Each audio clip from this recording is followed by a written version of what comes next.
3, 2, 1.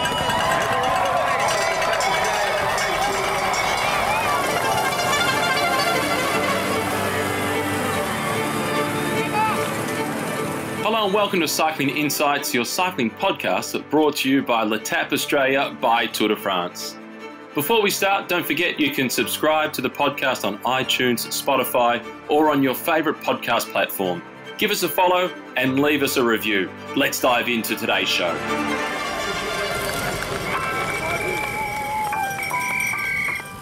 Hello and welcome to the fourth episode of Cycling Insights, brought to you by L'Etape Australia by Tour de France. Matthew Keenan with you, as always, joined by Simon Gerrans. Simon, we should have been at the tour, ready to roll, but instead you're in London and I'm in Melbourne. Not quite in lockdown, but we're significantly separated from where we should be.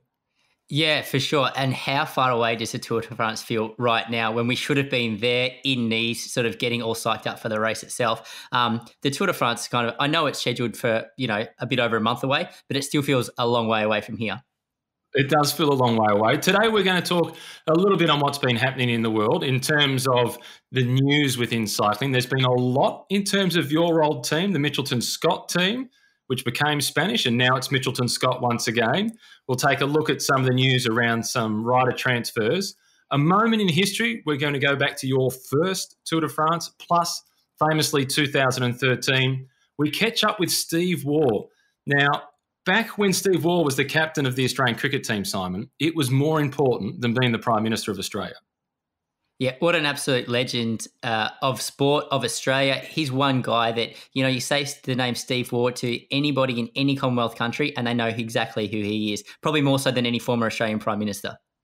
Yeah, for sure. I agree with that. And when I did do the interview with him, I found myself sitting up a little bit taller in the seat. I had better posture when I interviewed him by comparison to just about anyone else. I should hope so. Yeah, very good. You're going to give us some training tips on adapting your training as you get older. I might be asking that question for a friend.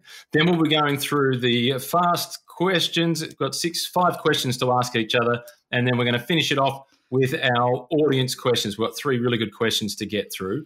But before we get into the news, given that we should have been at the tour, we're not at the tour. SBS have still got slots on the tally to be able to fill, so they're going back over the last 15 years with the best stages of the last 15 years. And guess what, Simon?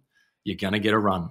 Oh, fantastic. Well, I should hope so, because really the SBS started following the Tour de France live at my first Tour de France. So in 2005, I was making my debut tour alongside actually Cadel as well as his first Tour de France. And it was the first time that SBS started showing more consistent live stages. So, my journey at the Tour de France really coincides with SBS's live journey, I guess you will. So you've been there from the very start. Can you remember back when you were just getting into the sport and all we had was the 30-minute highlights package at 6 o'clock on SBS? Not so much, because we're talking a long time ago now, and I actually only really followed the sport from Australia for a couple of years before I ventured off to Europe, and obviously we had the luxury of watching the race live in the middle of the day. But those highlights packages, you look at them now, looking back, and they're so retro. It feels like a lifetime ago. When SBS first got it, that was in 1991. So this is now the 30th year that SBS will have had the Tour de France. And prior to that, it was on Channel 9 on a Saturday afternoon on Wild Water Sports. And we had the American broadcast, and it was really over the top. John Tesh doing the voiceover, Phil and Paul doing the commentary. It was sensational. But at that point, SBS, you had really poor coverage of SBS. So I had to make an argument with mum and dad to invest $500 in a new antenna in 1991, which was a lot of money then, Simon. So as I could watch the Tour de France on SBS. And as Dad says now, that was a better investment in my education than what he paid for me to go to school. I'm impressed that you managed to convince them to do that back then. Because obviously, persuasion. Yeah, $500, like back in the 90s, particularly to watch more television, would have been a big spend for the family. Yeah, it was a pretty big call, wasn't it? A fair effort by me to get mum and dad over the line. I want you to spend money so I can watch more TV. I was pretty happy with myself. Okay, let's get into the news that's been catching our attention over the last little while.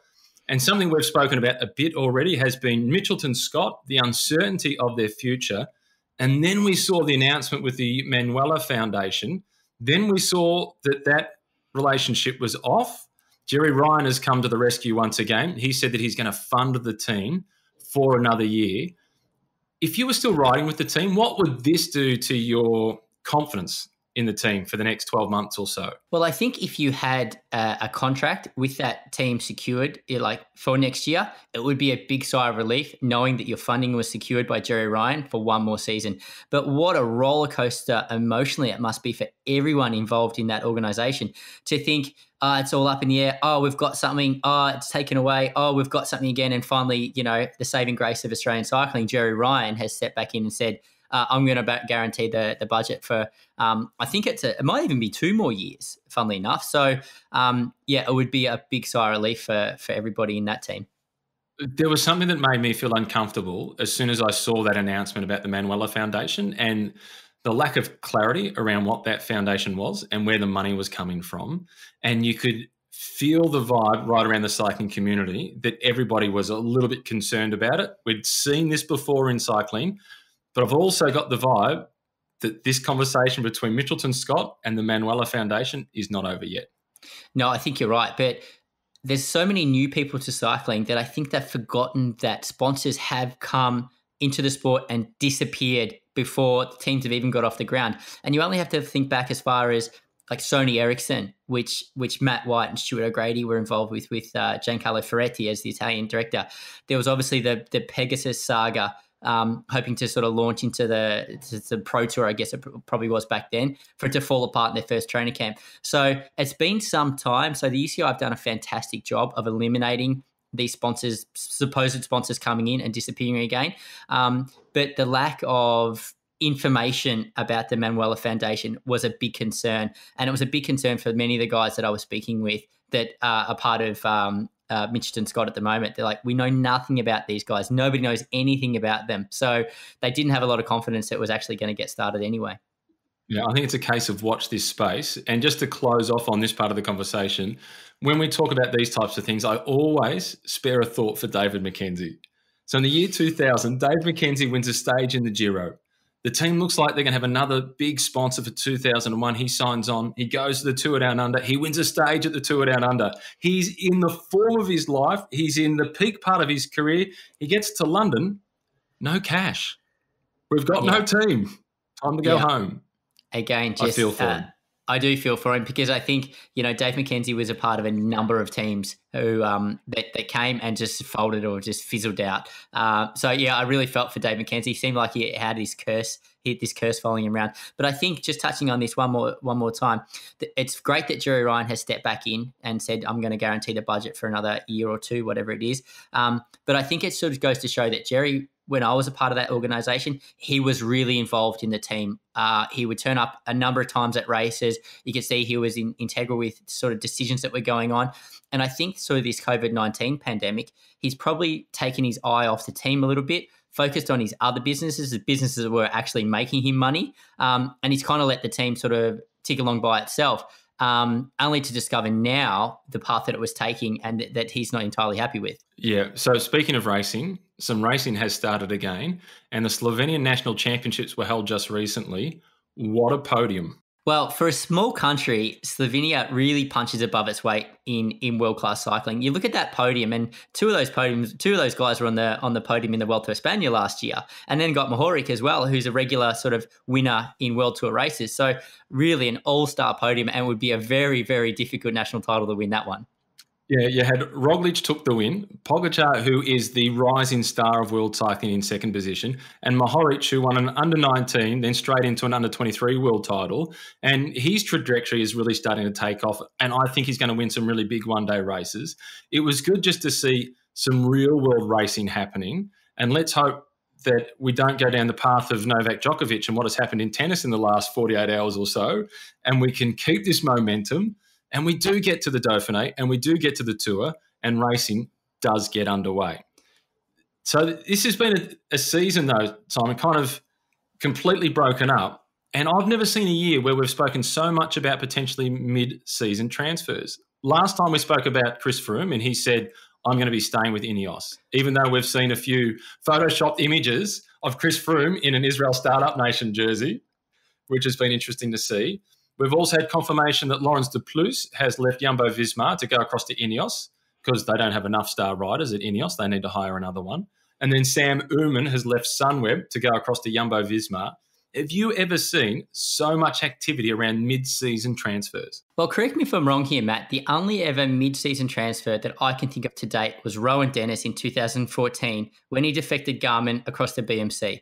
That's the only one. News. That was huge news. And I think that was a groundbreaking move in cycling. But I can't think of any others since then. However, for these ones, it doesn't feel like a mid-season transfer because it feels like we're hitting 2020 Mark II. It's so long since these guys have raced that it feels like it's a whole new season starting up. So to see guys for the first time in new kits, it doesn't feel like it's, last week they were racing for one team, next week they're racing for another one. It does feel like a new year. So it doesn't feel like a mid-season transfer at all to me. With regards to... Is it disruptive, though? Is it disruptive to the teams? If you're one of the riders that... Say you're not the star, you're not the team leader, but you're that second tier, you're one of the super domestiques. Is it disruptive? Well, I think the reason that Froome has confirmed he's staying with Ineos is because he's on an Ineos team training camp in preparation for the Tour de France. So if one of your teammates say, hey, are you sticking with us for the rest of the year? Of course he's going to say yes, regardless of if that's factual or not. Do you think they're going to help him prepare for a Tour de France that he's going to go and try and win with another team? Absolutely not. So, yeah, of course he's going to confirm he's staying with Ineos because it would be hugely disruptive to say that you're there, you're preparing with your team leaders to find out that at the last minute one of your team leaders is defecting to the opposition. Yeah, good point. I found it interesting, Patrick Lefevere's comments. He said he would not invest in Chris Froome, plus he wouldn't want to deal with a rider who had his wife as his manager. Well, I think with Patrick Lefevere, you've got to give him credit. He's probably one of the all-time greatest team managers. It's been able to get riders at good value and get rid of them before when they're past their prime. So if Patrick Lefevere is saying that I wouldn't touch Chris Froome because he's too old, it's probably a pretty good indication that he's too old. He's brutal. Robbie tells the story about his first meeting with Patrick Lefevere when they had teams that merged, and Patrick didn't necessarily want Robbie McEwen on the team. And Robbie thought, fantastic, this guy's got a great track record. I'm going to be in good hands. He was really optimistic. First meeting, Patrick looks Robbie right in the eyes and he says, McEwen, you're paid too much. Hilarious. And did he give him a 6-month contract? Was it a contract up until the Giro or something like that with Patrick Lefevere and Robbie? Not sure. He certainly saw out the year, but it was only that was the end of it. Once that contract ended, it was all over and Robbie went elsewhere. And then he ended up at Lotto on a quarter of what he'd been on previously. But Robbie being Robbie, he's pretty smart and he backed himself and he built in bonuses based on race wins. And did he win? Yeah, don't worry about Robbie. I think he's a guy who's going to basically back himself to win. And yeah, he was a proven performer of coming up trumps every time.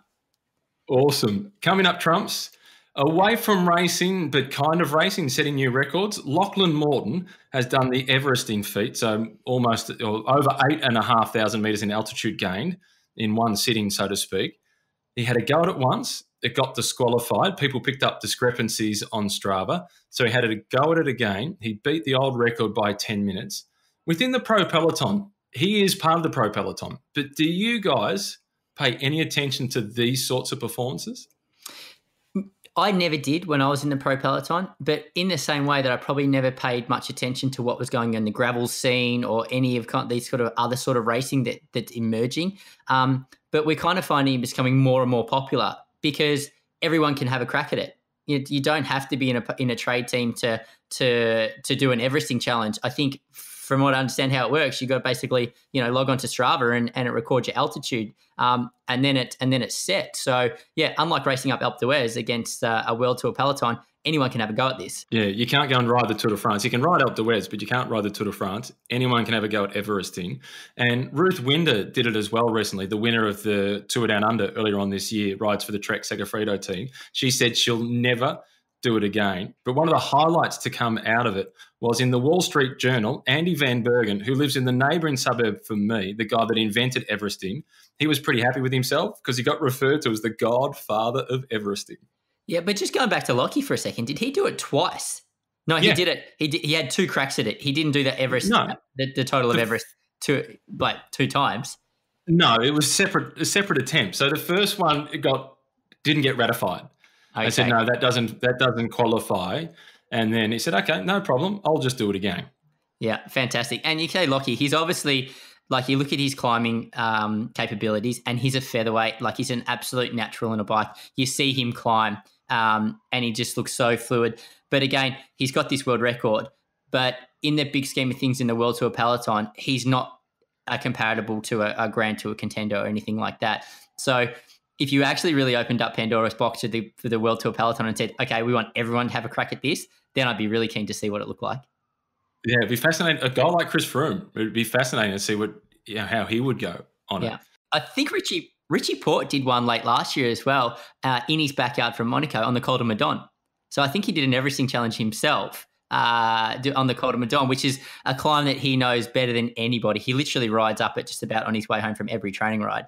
And I think he did an Everesting Challenge and had a number of sort of teammates, whatnot, join in for certain sections of it. Yeah, I'm looking forward to seeing how Richie goes in the Tour this year. I think this disrupted season could suit Richie. You've been his teammate. Off script, Richie, do you think he can have an impact on the Tour this year? 100%. And I think Richie's shown time and time again at Tour Down Under, he knows how to work hard and he knows how to prepare for an objective with no racing. So Richie's a really hard worker. And I know there's a little bit of racing leading to the Tour de France, but there's not as much as normal. So I think it's going to be hot, which Richie loves, and it's going to be a lot of training. So I really hope that Richie can make a massive impact on this year's Tour. Yeah, I think it's the perfect recipe for him for all the reasons you just said. Nobody's racing. He's proven that he can get into really peak condition without racing, and it's going to be hot. Let's wait and see. Right, we're allowed to say his name, even though we're talking about the Tour de France. Lance Armstrong. He did a documentary. It was the 30 for 30 from ESPN. Did you watch it? I tried. I looked on YouTube. I looked on all channels. I was looking for pirated versions of it. Unfortunately, in London, it was geo-blocked unless you were a subscriber of one of these sort of big pay networks. So I didn't get the chance to watch it. I did speak to a few guys who saw it and who actually know Lance and said, yeah, it was it was nothing new there. Like everything that documentary, there was nothing big unveilings. What did you think of it? Oh, I found it fascinating to watch. I don't feel like I learnt anything new either. But by the same token, I actually really enjoyed his honesty. There was a couple of moments where he was just brutally honest. There was 2 moments in the first one where his mum lied on his entry form for a triathlon, said he was older than he was so he could race, right? So there was cheating right at the very start so he could race. But, he was super competitive. And then in that same episode, there's a scene where he gets into a car. His now partner or wife is with him. There's somebody in the back seat. They've all put seatbelts on. And the guy in the back seat says, Lance, put your seatbelt on. Well, I don't have to put my seatbelt on. Yeah, if there's a seatbelt, you have to put it on, even if you're on a bus. I'm not putting a seatbelt on. So he didn't put the seatbelt on. So he's still got that sense of I'm above it and I'm indestructible. There's that sense of confidence. And then there was another moment where he was asked about his son who's playing college football. And they asked him the question, what if your son came and spoke to you about taking performance-enhancing drugs? What would you say to him? Well, he's at college, so no, not at the moment, effectively was his answer. In my reading between the lines, implying, well, we'll reassess later on. Yeah, interesting. Well, my dealings with Lance, funnily enough, my first Tour de France in 2005 was his last win at the Tour de France by the old record books. But then when he came back to the sport sort of in the late 2000, I think 2009, thereabouts, I came across him. We crossed paths a bit. I was fairly well established by that point in time. And he invited me to join him for a training camp based in Aspen because I was actually in the area preparing for the Tour de France at the time myself. So we were aware that we were crossing paths. So he said, why don't we go out for a couple of rides together? And I could not fault the guy. He could not have been more hospitable to Rana and I at that point in time. Invited us over for dinner, organised. He was super relaxed about his training. So this guy was obviously, an icon, an idol in the sport for so many people involved, particularly of when I entered the sport. So yeah, I was like, I tipped my hat to the guy of how he treated us back then. Obviously didn't treat everybody the same way that he treated us. And that was fundamentally, that was probably his largest undoing. Yeah, it was. I found it really fascinating. I would be more interested in doing an interview with him now than I was when he was actually racing because I was always convinced back when he was racing that he was using performance-enhancing drugs. But now that that is out in the open, I'm more interested in doing an interview with him now. And I found the documentary fascinating, to be perfectly honest. And there was one point at the start of the second episode where the interviewee said, "Are you doing this to try and become relevant again?" And he went straight down the barrel of the camera, "I am relevant."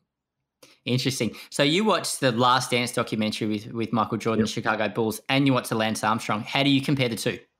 Really similar. And as athletes, they were really similar. And I listened to a podcast as well that Bobby Julich and Angus Morton did with Reggie Miller, who was one of Michael Jordan's few challengers on the basketball court. And he's now into cycling, Reggie Miller. And he spoke about how similar Armstrong and Jordan were in terms of just their dogged competitiveness and getting their hate on. And then if somebody got in their way, how they'd target them and really mow them down. I found both those docos interesting. I love watching sports docos. So we'll see what happens next in the Lance Armstrong story, because he is a big figure in cycling, whether we like it or not. Let's take a look back at a few moments in history, given that the tour should have been starting this weekend. What was it like for you going to the tour in 2005 as a debutant, as the last guy called up for the team? It was so exciting. Like the Tour de France, in cycling terms, for every professional cyclist, it's just the absolute pinnacle. It's what everyone aspires to do. It's the big highlight of the season. So I was just so excited to start my first Tour de France. I'll never forget being on the start ramp of the opening. It was an individual time trial, and just looking down before I even rolled down the start ramp, and my heart rate was already above threshold. There was so much nervous energy going on. And it was just such a big highlight of my career. So there's just huge excitement. And it's a super busy period leading into the Tour de France, because I was sort of the last one selected for not even a top level team at that point in time. I was so off the radar. I didn't have any interview requests or anything like that. So there was a bit of downtime to relax leading into the race for my first tour. What's the first road stage like? The first road stage is unbelievably nervous, and I think so much more so these days than it was back in the mid 2000s when I started racing. It's just a different dynamic of racing now. Everybody wants to be at the front the whole time with their entire teams. So it kind of feels like from the second you go past kilometre zero, it's a mad dash to get everyone to the front to line up with their entire teams. Whereas back then, it was a lot more relaxed. There was a bit more hierarchy within the peloton. You knew what team was going to control the race, and everyone could have just sort of filtered in behind. But it's, far from that these days. So then from 2005, where you're not there with any real external pressure on you, it's just the internal pressure and the excitement of going to the Tour the first time, to 2013, the Orica team, as it was then known, Orica Green Edge, and you're the number one guy. You're the guy that the team is pinning its hopes on. How does that pressure feel by comparison to first time and I don't know what to expect? Well, the pressure is probably much the same, because I don't think any athletes receive more pressure from externally than they actually put on themselves. So the pressure, I think, it really comes from within. But the big difference I found is, like I said, for my first Tour de France back in 2005, there wasn't a lot of demand for my time. Whereas by the time 2013 came around and there was a lot of media interest in the team, you're coming in as a team leader, good luck finding 5 minutes for yourself. It is such a hectic period. You actually start the Tour de France, you get to the first stage, and it's a bit of a relief that you're actually getting the race underway, because you've been at the start town for best part of a week already. So at the end of the day, you just want to get started. Well, Froome got off to a poor start. So that was the first year where he was the team leader for Sky. And the first stage was a road stage. He crashed in the neutral zone. As did TJ Van Garderen. I'll never forget that. So, hectic neutral zone. We were down in Corsica. It was these windy little roads. We're going in and out of villages, traffic islands that weren't very well marshalled by the officials of the race. There were people crashing all over the place. But once we got started, the race kind of run its course, panned out as you would expect, until we got to the finish. And then there was another big disaster. The bus. So the famous bus, that was amazing. And you guys got more publicity, I think, from that bus than you'd had throughout the season just about in Australia, because it was no longer about sport. It was about the bus stuck under the finish gantry at the Tour. What was it like that night when you went back to your team hotel and you were the team that had the bus stuck under the finish line? Well, we probably didn't quite realise how impactful it was until the following few days. But I really felt for our poor bus driver. He was just following orders from the team management. Hey, we need you to be here. No, we need you to be there. Okay, we want you to drive under. Bam, he gets stuck under the gantry. So we really felt for Gary. We used to call him Gaz. He's a bus guy, so he had a mouthful of name. But poor old Gazza there, he was front and centre, face in his hands as he hit the gantry. But what was a really funny part, obviously we turned around that Tour de France the following few days for all the right reasons, but we led the race, we're winning stages, and we just kept asking about this bus. Like, for goodness sake, we're dominating the race now, and you still want to talk about the bus drama on stage 1? Yeah, you won stage 3 in a photo finish ahead of Peter Sagan. Did you get asked about the bus in that interview after winning the stage? Yes. God, it's constantly asked about the bus. Got asked about the bus after winning the stage. Got asked about the bus when we had the yellow jersey. It's like, oh my goodness, you guys forget about the bus for 5 minutes. And then you went across to Nice, and it was the team time trial. And Jan Bakelants was in the yellow jersey going into the team time trial, but he had a 2-second advantage or thereabouts. Were you confident that you could win the stage and get yellow that day? We were quietly confident because we weren't by any stretch of the imagination big favourites for the stage. But when you break down that team that we had for that team's time trial, I think we had 5 or 6 guys who'd been world champion at different categories in the team's pursuit. So we had some big team time trialing pedigree in that team, as well as guys like Svein Tuft. And obviously, you know, the team we had, it was just so cohesive. We knew exactly what we're doing. We did very little team time trial training leading into that stage, but we just nailed it. We absolutely nailed it, and that's exactly what you have to do to win stages at the Tour de France. And funnily enough, I think we still hold the record for the fastest team time trial to date. You do. 25 kilometres, and you averaged more than 57 kilometres per hour.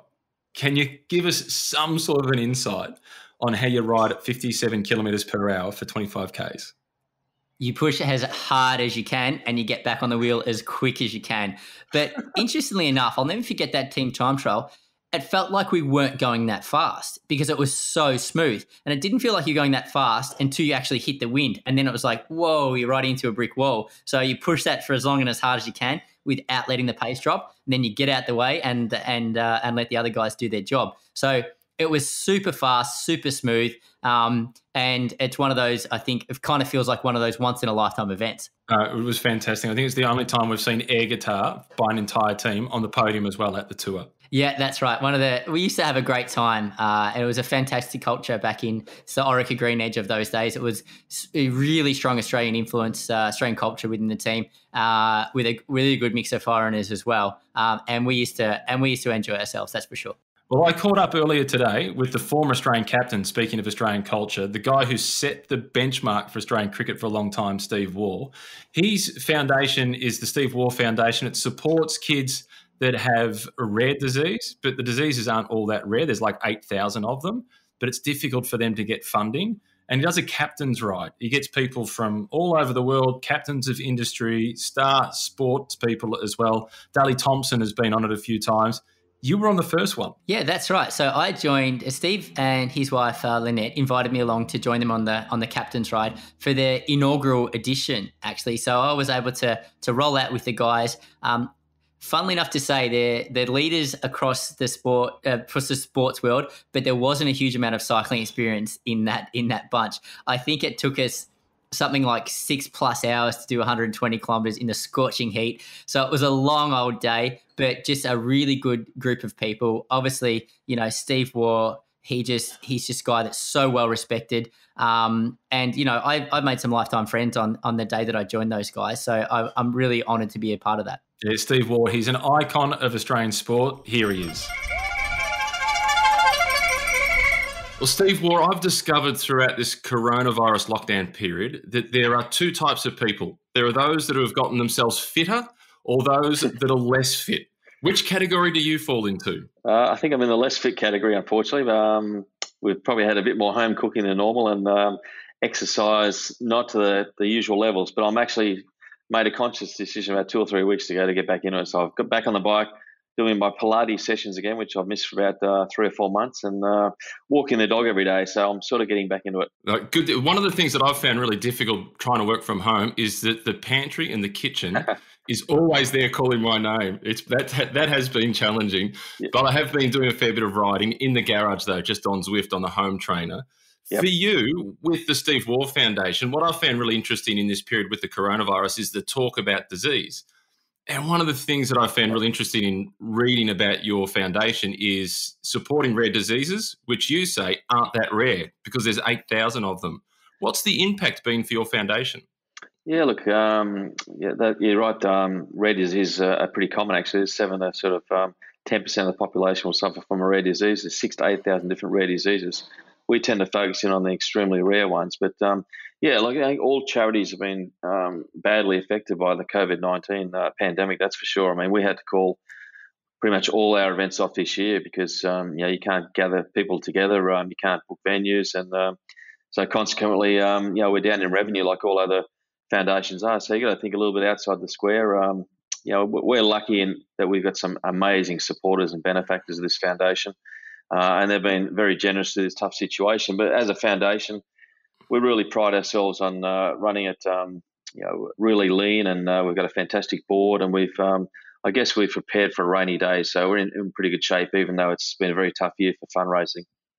Yeah, I imagine it's been incredibly challenging because a lot of businesses that you would normally go to for funding are actually having to focus internally now as well because they're in a difficult situation. Yeah, that's right. I mean, you don't put added pressure on the people that are supporting because, as you say, a lot of the times their businesses are suffering and they've got their own issues. But, so we've prepared well for this sort of situation. Again, we got some pretty incredible support from companies like Blooms and AV Jennings and loans.com in particular. I've got some individual benefactors who have been amazing in this situation. So we've been very lucky, but it is tough that you've got to put all your events off for a year, and we're not really sure when our next big event's going to be on because right now everything's still up in the air pretty much.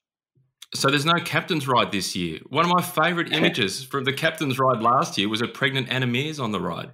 Yeah, look, it's an incredible event. We love hosting it. It's 6 days, normally 800 kilometres, all different venues. Last year was Queensland, so we rode just before the bushfires were happening in hot temperatures up there. That was really challenging, and we have some incredible ambassadors come along. As Anna Mears is there riding 6 months pregnant.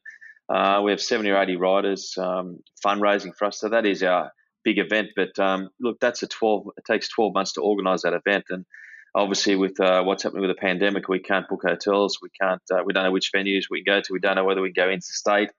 So consequently, we've had to postpone it till next year, which has been really disappointing. But we've had a number of our riders looking to fundraise in different areas this year, not doing the captain's ride, but still looking to raise funds. So we've got a loyal and committed bunch of people that are involved in the captain's ride. On that captain's ride, it's incredible the breadth of people that you get from all different industries and sporting fields. I like to boast to people that aren't into cycling about how much of a leveler it is, that it doesn't matter whether you're a bricklayer, a plumber, a doctor, or you've been the Australian captain. Once you get out there on the bike, you're all the same. Yeah, it definitely doesn't help. My cover drive doesn't help me on the big hills, that's for sure. So look, you're right. We've had a real cross section of people from different professions and different sporting codes. And I look at someone like Daley Thompson, probably one of the greatest athletes of all time. Wasn't really a bike rider. I sort of convinced him to come out to Australia and go on this charity ride. He had a hybrid bike first up, and he's a power athlete. So he was. His cadence was going through the roof in the first couple of days as we rode towards the snowy mountains. And he was spinning the wheels nonstop, and everybody said, "You probably got to slow it down a bit, otherwise you're not going to last." And sure enough, on day 3, he sort of hit the wall, and he said it was the hardest 6 days he'd ever done on anything. And so he came back next year. He trained, he prepared, he got the right bike, learned about riding properly, and next year he came back a totally different rider. So for me, it was the same. On my first one from Sydney to Byron Bay, had no idea what I was doing. I had numbness in my right arm for 3 months afterwards. My whole body was a wreck for about a month following that ride because I hadn't trained and prepared properly, and I didn't really know much about bike riding. So it's a huge learning curve for myself. Have you been bitten by the bug, though? You're right into it now? Look, I really enjoy cycling for sure. I think my favourite preferred sport is anything with a ball, but this is an incredible way to mix with people. It's a great social activity. It's obviously good for your health and mental well-being. And for me, I think the thing I love about it, it's a great way to raise funds for a charity. I think cycling is something that people really enjoy. They gravitate towards. We create networks. We've made lifelong friends, had some amazing memories over the past 5 years of the Captain's Ride. And people say to me, it's for a lot of them, the week NIA bike ride is a life-changing moment for them. And it really puts them their life in a different perspective. They see themselves in a different way, that they can achieve something they never thought was possible. So for them, it's a major breakthrough as a person as well. So and obviously it connects all the people involved in a charity. Last year we had 5 parents of kids who suffer from rare diseases, so they're riding for their sons and daughters, which made it a real for the rest of the riders, that they were actually raising funds for people who are alongside them on their bike as well. And I guess that's probably one of the big challenges for a foundation like yours, is that it's not common diseases really, in terms of people can relate to breast cancer or some of the other ones that are the bigger foundations in terms of that public awareness. So to get people out there on the ride that you can then relate to and go, okay, now I understand why we're doing this, that must have a huge impact on the people that are on the event. Yeah, it does. And over the 5 years, we've had well over 200 riders who now become the advocates for the foundation. They learn about what the foundation is all about. Each night we play a story, a grant recipient story. So one of the kids that we've supported, we do a 3 or 4 minute short story, and they learn about the different diseases and the situations the parents and the families can see themselves in. Every day we have one of the families and the kids turn up on the ride, so they normally sort of meet all the riders, and again it becomes more real. And then as I say, last year we had a number of the parents riding. So 6 days of that. People are aware of the foundation. They learn about it. They become connected, and they become the advocates for the foundation going forward. Yeah, and I love the logo too, which always helps. That catches people's attention. And the colour of the kit is important to be able to stand out also, which I saw for the first time really at the Letap Australia last year. Yeah. In terms of when you were playing cricket, a lot of people that have been lucky enough to turn their hobby into their actual job, then what becomes your hobby to escape from your job? What was your go-to to get away from cricket? Look, when I was playing, I enjoyed going to the movies, pretty much normal stuff, but I was writing books at the time, and I'm actually doing another book now, a photography book on a recent trip I went to India. It's called The Spirit of Cricket. So book writing was something that it helped me relax, and photography was another hobby of mine, and that has led me into this latest project. So when I was playing cricket, I like to get away from the game. I like to get out of the hotel, go out and meet the people. So if we're in India or Pakistan or Sri Lanka, get out in the streets, meet the people, take some photographs, see a different side to life, and sort of embrace the culture and get a feel for the place. So that's a great thing about the Captain's Ride too. We've been to so many amazing places in Australia which I would never have seen before. Taking the back roads, not the main roads, meeting the people in the country towns, and seeing what a fantastic country Australia is. I think often we take it for granted. We travel overseas when in our own backyard there's all these amazing places. So I'm really grateful that the Captain's Ride has taken me to many country areas I wouldn't have otherwise seen. Yeah, I think you're right. There's a lot of people that when they go overseas, they realise when they come home how wonderful we do have it here in Australia, which brings us to where we're headed for November for Letap Australia. We're going to see you in Kiama to actually do this next edition? Yeah, for sure. In fact, I went down there last week to have a look at the place and to try and see if we get some accommodation. We're potentially getting some people with us from the foundation to do the ride. Last year we went down to Jindabyne, and 4 of us took part in that. Hopefully this year we'll have some more and potentially a couple of ambassadors. But it looks like a very challenging ride. I've been around some of those mountains before, and I know now that I'm a long way behind the 8 ball, so I've got to start training seriously, because some of those hills are pretty steep, and I think there's over 2,700 metres of climbing involved and 136 Ks. So it's going to be an extremely tough day for the average rider like myself. And it will be a tough day for not just the average bike rider either, I can assure you. I've ridden the course with Amanda Spratt, and I'm not going to reveal the numbers and the results at the top of the hills. My ego can't deal with it. It is going to be a tough day. But I'm looking forward to seeing you there once again, Steve. It was great to have your foundation there along with Esteban Chavez last year. Thank you. It'll be fantastic to have you back again this year. Yeah, looking forward to it. Thanks, Matt. Cheers, mate. Thanks, Steve.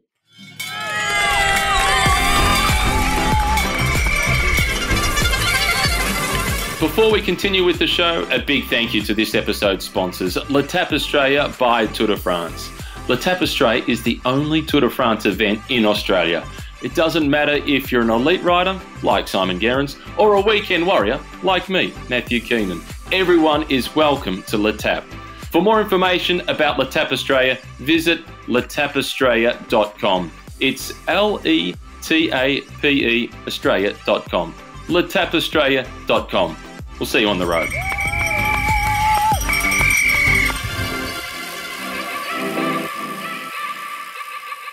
There's Steve Waugh. He did L'Etape Australia last year, and he'll be doing it this year in Kiama. He's ready to ride the 136 kilometres. What you'll definitely get from him, Simon, is no retreat, no surrender. He won't give up. No, absolutely. You know, I'm really looking forward to riding L'Etape Australia again with Steve and catching up with him. And I think he'll be fit. Like, he will prepare for this. He'll hold his own around this course. So, yeah, I'm very much looking forward to seeing Steve and all the other participants of L'Etape Australia again too. Well, maybe you can give him a few training tips. So we're at that section where we get some advice from one of the best in the history of Australian cycling. And we want some tips from you on how we should adapt our training as we get older. And I don't know if do you put me in that category yet at 45 years of age? No, not yet. Well, I put me in that category, Matty, at 40. So I hate to say you're in there too. Oh, come on, Gerard. Yeah. No, it's one of those things, the older I get, the better I was. But I think one thing that I really had to focus on particularly, and I look back at the last few years of my professional racing career, was the explosive stuff. And I think we touched on this a little bit in the previous podcast. But as you get older, your endurance just gets better and better with accumulating kilometers over the years. You tend to get stronger. Again, just that base builds up. But what you really struggle to do is push your heart rate up to those high levels. So it's the intensity you got to really focus on as you get a bit older. Some classic efforts, you know, these days the guys always talk about these 40-20s or 30-30s. It's where you're going as hard as you can for a short period of time, and then you're having limited rest before you go again. So it's blocks, and one of my favorite lots of efforts would maybe be a 5-minute block of 30-30s where you're actually going as hard as you can for 30 seconds, ride easy for 30 seconds, and you do that 5 times over. So it's a 5-minute block. You do maybe 5 minutes rest, and then you do it again. Something like 3 sets of that is a great way to get your heart rate up. It's short, it's easy to concentrate on, and a good way of getting that intensity for the older athlete. And tell me, it's okay if you don't finish the sets, because I did an interval session on Zwift last week with it in erg mode, and I was doing 1 minute on, 1 minute off, and I got to the last 2 1-minute efforts, and I got bogged down on the gear and I couldn't get the cadence high enough, but it's staying on erg mode to produce the amount of watts that I was trying to push out. And I actually had to hit pause on the Zwift to then put in the small chainring and get the momentum up again before I could finish the last 2 intervals. It got the better of you. Well, I used to do these more traditionally out on the road on a nice climb. So, yeah, if your power drops off a little bit, you can always get out of the saddle and bounce it back up again. But, yeah, a great interval set and, yeah, that intensity that you need as you're getting on. And what about eating when we're riding or training on doing a longer ride in winter by comparison to summer? Because come November in Kiama, late November, we could potentially have a cool day or we could have a really hot day. I think you need to focus on consuming a few more calories when it's colder, because your body does burn more calories to stay warm and keep your body temperature warm. So I think you just got to focus on increasing that calorie intake a bit, and whether that's more energy drinks, say, for example, as well, rather than electrolyte-based drinks is a good way to do that. But, yeah, the big thing is make sure you're taking on more calories and have food that's easy to eat as well. I'll never forget early season races when you're rugged up, potentially when it's cold or it's wet and you're wearing thick gloves. It's very hard to get into your pockets and unwrap food and that sort of thing. So make sure you've got food in your pockets that's easily accessible with plenty of calories. And I've always been of the view, if you are trying to drop a few kilos, the time not to do it is when you're riding. When you're riding, you eat for that ride. You worry about the weight management stuff afterwards, not on the actual bike itself. But when you're riding, you've got to keep fueling. Yeah, particularly if you're trying to achieve something specific in your training session, you need to have fuel to be able to put out that power and achieve whatever your intervals or whatever you're trying to do. If you run yourself depleted, you're never going to be able to put out the right sort of numbers. So it's very important to make sure that you're fuel for your training. And yeah, like you said, eat light the rest of the time? It's interval time on the questions. 5 fast questions. First up, tubeless or inner tube? Inner tube. I wouldn't even know how to deal with a tubeless tire and rim setup. How about you? I've never ridden tubeless, so I'm inner tube all the way, and I want to know that I can get home. Yeah, it's funnily enough, around London, when it's wet, you often see a lot of people punching. There's a lot of stuff on the road, and every now and then you see someone there, like sitting in the gutter, waiting for an Uber with the glue all over them from a tubeless tire because they've just completely botched it up, or they've slashed their tire and they can't get home, so they're waiting for the Uber XL to make their way home. So for me, it's inner tube. But I think, again, you get into the gravel scene, you get into mountain biking, things like that. It's all tubeless these days. Yeah, they are. So similar question is the next one. Hand pump or CO2 canister? These days I run a CO2 canister because I'm not generally riding that far and I'm not too far out of harm's way if I do have an issue. But when I was racing and doing, 30,000 kilometers a year, I'd always have a pump because you need to be self-sufficient. You need to have a couple of tubes on there. You need to be able to pump it up. With a CO2 canister, you get one shot. And if you mess it up and you don't have a second one, you're stranded. So I would always carry a pump. How about you? Both. I got both. I've got the CO2 on my bike. I've got the CO2 canister and I've got the hand pump in case I stuff it up, and there's a fair chance that I will. And I don't want to have to call an Uber to get me back from Kinglake to Melbourne. Yeah. One of the most important things about a CO2 canister, you're using that, remember, keep your gloves on or wrap it up in something, because otherwise you let that thing off and it'll freeze to your fingers, which is always a bit of a comedy act when you see one of your mates do that.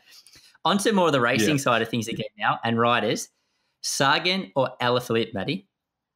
Alaphilippe. I love watching Alaphilippe race. And as entertaining as Sagan is, Alaphilippe just gives me a little bit more. The guy can win on just about any terrain. I know Peter Sagan starts as a favourite for a lot of races, but I love how attacking Alaphilippe is. The way he won the stage in the Epernay last year in the Tour, and then he went on the attack on the stage in a Saint-Etienne to get back into the yellow jersey. You just don't know what you're going to get. And whenever he's racing, there's always a chance something could happen. I'm interested in your view, though, as a guy that's raced against both of them. I like Alaphilippe as well. You know what? Because I think he's a super exciting rider, attacks a lot, but he's attacking to win. He's not attacking to be a showman. And Sagan, he's obviously, he's one of the biggest characters in cycling. You see him doing the wheelies, you see him sort of playing around with the crowd, all that sort of stuff. Like, he's fantastic for the sport, don't get me wrong. But from a racer's perspective, I'm a big Alaphilippe fan. Yeah. Climbs, you're going to be best placed to answer this one. Ventoux or Alpe d'Huez? Well, I've got to say Alpe d'Huez. I only ever rode up Mont Ventoux a couple of times in my career. The last time I did it, I had a broken collarbone, so that sort of leaves a bit of a bitter taste in my mouth. Alpe d'Huez was fantastic for the ambience. I love going up Alpe d'Huez. Normally I was sort of out the back, maybe not in the group head or one of the later groups on the road by the time we got to Alpe d'Huez. Riding through things like, I think there's a Norwegian corner now, there's an Irish corner, but particularly the Dutch corner, the parties that go on there, is just unbelievable. The atmosphere in Alpe d'Huez is like no other climb in the Tour de France. And the one Alpe d'Huez memory that I'll have that I'll never forget is I can't remember exactly what Tour de France, it was later in my career, where we raced up it twice on the one day. The first time was unbelievable, the atmosphere. Second time, it was like trying to ride through a country pub, New Year's Eve at about 2:00 in the morning. Everyone was so drunk. It was absolute, people were falling over in front of you. It was an absolute mess. Yeah, I think it might have been 2015 and Thibaut Pinot won. I think, maybe. Or was it wasn't. It definitely wasn't 2015 because I didn't make it that far in 2015. I remember. I remember the side you went down. You didn't quite come to the top, obviously, and you went down the other side. I can't quite remember the year. Anyway, if I said Ventoux, I'd just be saying that to try and disagree with you, but it's Alpe d'Huez all the way. It's just iconic. And when we drive up the night before going to the Tour, the party's already started. I don't know if I've told you this story before. There was one year, long after Dennis Bergkamp had retired, but we got to Dutch Corner and they stopped our car and the Dutch were shaking our car, chanting the name Dennis Bergkamp, Dennis Bergkamp.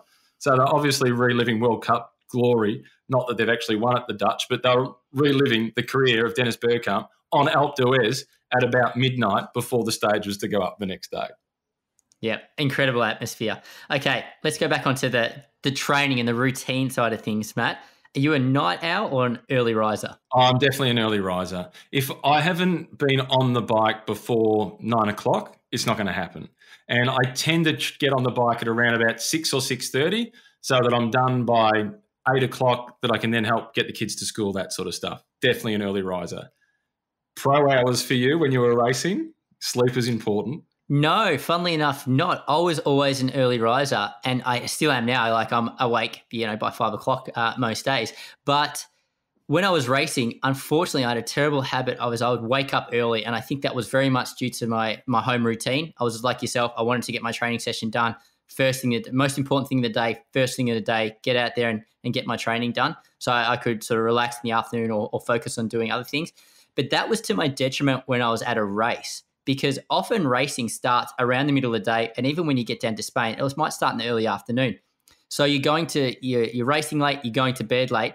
So ideally, you sleep late as well to get as much recovery as possible, where I never could. I was always awake first thing in the morning, and I'd have to have often two breakfasts, because I'd have one at sort of 7:30, 8 o'clock in the morning, and then I'd have to have another breakfast at about 11 a.m. To prepare for the early afternoon stage. So, yeah, that was to my detriment in a big way.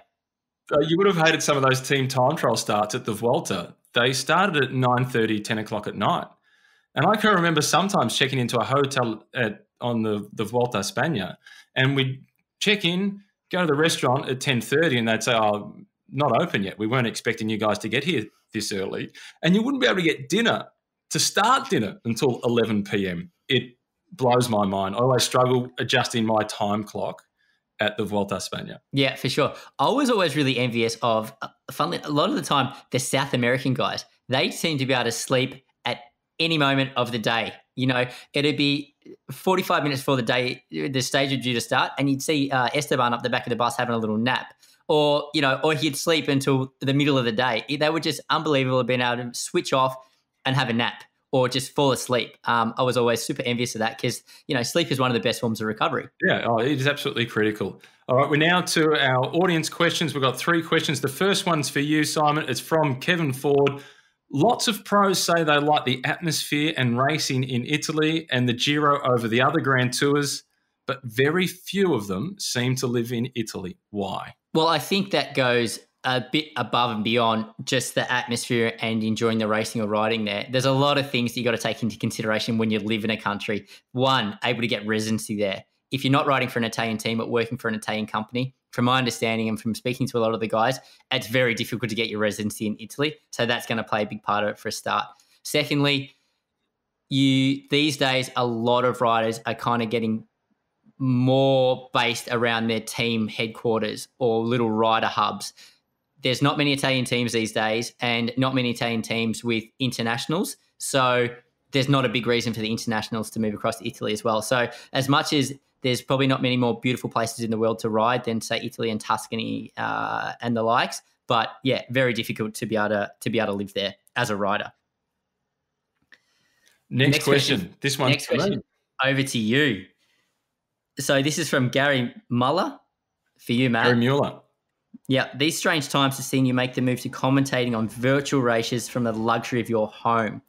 Do you think this could mark a change in the way you work, and that you might be able to call some of the real races in the same manner going forward?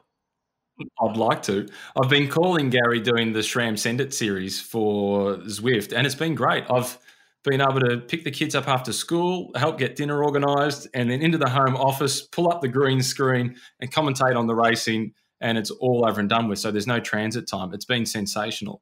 With the real world racing, we'll still have to commentate from a studio. So a lot of the time I'll go to Sydney and I'll commentate on Paris-Roubaix from Sydney. At the moment with the Tour de France, I'm in the process of working out whether I can get the exemption from the Australian government to go and commentate on the tour from the tour, or whether I'll be doing it from the studio in Sydney. And it's kind of out of my hands, because I don't work directly for SBS normally on the Tour de France. I work for ASO. So they want me on the ground as part of providing that world feed that goes out to all the English-speaking networks. But personally, I want to travel less. I want to spend more time at home with my wife and kids. Gerro, I married my wife because I kind of like her. I want to spend time with her, and I love hanging out with my kids. So, Gary, I hope I get to do more calling from not necessarily in my house, but closer to home than going to Europe. Though, there's some races that you've got to be on the ground for, and the tour is probably the one. Yeah, I bet. I can understand that you want to be more from home, working more from home. Glad to hear that you kind of like your wife. But everyone I speak with who's working from home at the moment, they hope they can maintain this in some capacity moving forward when life goes back to, the old norm.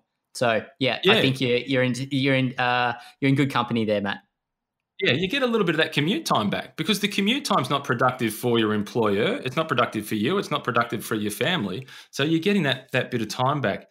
One last question. We've saved this one from last. It's from Fernando Martins, and it's a question that I'm sure you get asked a lot. I get asked it at dinner parties a lot from people that aren't into cycling. Are cyclists clean now? My take on are cyclists clean now is they're cleaner than they've ever been. Is the peloton entirely 100% squeaky clean? Probably not, because it's against human nature. People are always looking to beat the system in some capacity. So I kind of think it's as clean as it's ever been. But one thing I'll say, hand on heart, I'm very confident there is no systematic doping going on now like there was, 20 plus years ago. So I kind of think the sport's in the best place it's ever been. As far as getting asked this question, obviously you get asked this all the time when you're a professional cyclist. Even these days, I still get asked a lot, to the point where as you get so sick of being asked this question, sometimes when I was meeting someone for the new time, I would actually dodge around the fact when they asked me what I would do. I wouldn't even say a cyclist, because I knew this question was coming. I was just so sick of answering it. Yeah, I get asked the question a lot, and my answer is similar to what you've just said. It's not 100% clean. No sport is 100% clean. And maybe for cycling to look cleaner, it might need to go down the Donald Trump avenue of, we do less testing, we'll get less positives. One of the good things about cycling, at least, is there has been a concerted effort to get positives, to get the cheats out. There'll always be cheats, whether it's in cycling, whether it's in swimming, athletics, tennis, football, whatever it may be. It's human nature for people to take shortcuts. But I think cycling is in the best position that it's been in my time involved in the sport, and I rode my first race back in 1990. So let's hope that we stay on this path and continue to improve, and let's celebrate when we catch somebody, as opposed to think, oh, not that again. Catching somebody is good news. Yeah, I'm really proud to say, as a cyclist and someone so passionate about the sport, that cycling has made such a conscious effort to be clean and to eradicate the cheats. And, I think we potentially have one of the cleanest sports going around. Yeah, and on that note, that's all we've got time for on this episode. Gerro, people need to register for L'Etape Australia by Tour de France. It's at the end of November. It's in Coimbra. The numbers are already good. I'm going to keep doing my training, and I'm going to finish those intervals this time. Yeah, you better. Okay, Matt. Thanks for the podcast. Look forward to checking in with you again soon. Till next time. Goodbye. Thanks for listening to Cycling Insights, brought to you by L'Etape Australia by Tour de France. To learn more about the event or to register, visit letapeaustralia.com. It's LETAPE Australia.com. letapeaustralia.com. We'll see you on the road.